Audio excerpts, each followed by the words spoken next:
every case of police brutality against a Negro follows the same pattern. They attack you, bust you all upside your mouth, and then take you to court and charge you with assault. What kind of democracy is that? What kind of freedom is that? What kind of social or political system is it when a black man has no voice in court, has nothing on his side other than what the white man chooses to give him?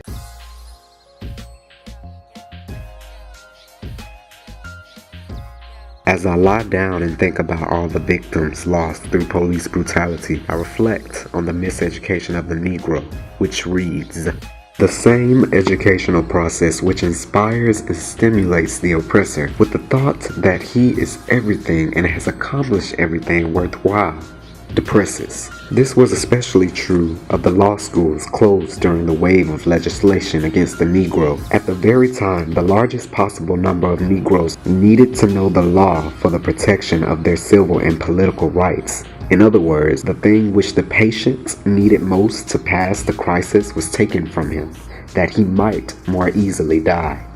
Which also means it crushes at the same time the spark of genius in the Negro by making him feel that his race does not amount to much and never will measure up to the standards of other people. The Negro thus educated is a hopeless liability of the race. No people can go forward when the majority of those who should know better have chosen to go backward. But this is exactly what most of our misleaders do.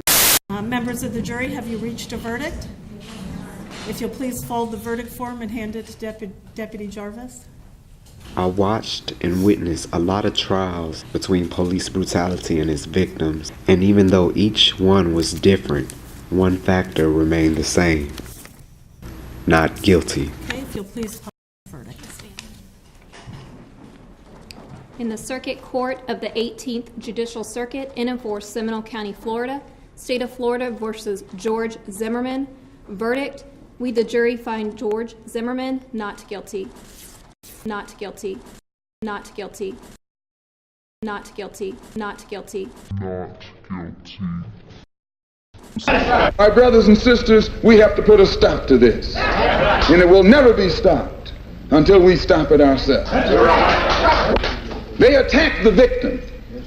And then the criminal who attacked the victim accuses the victim of attacking him. Yes, sir. This is American justice. Yes, sir. That's right. This is American democracy. Yes, and those of you who are familiar with it yes, know that in America, democracy is hypocrisy. right. Now, if I'm wrong, put me in jail. In the midst of many police brutality cases, the confusion for me lies between verdicts saying not guilty, acquitted trials, or even leave with pay. But this isn't new. This is the same thing we've been experiencing for centuries. Whether it's systematic oppression, equality, rights as American citizens, and more. I feel lost and in a state of confusion even in the midst of all these palm trees and more. I'm beginning to see the obstacles ahead in this journey and the obstacles we go through. Honestly, I just want to know, where do we go from here?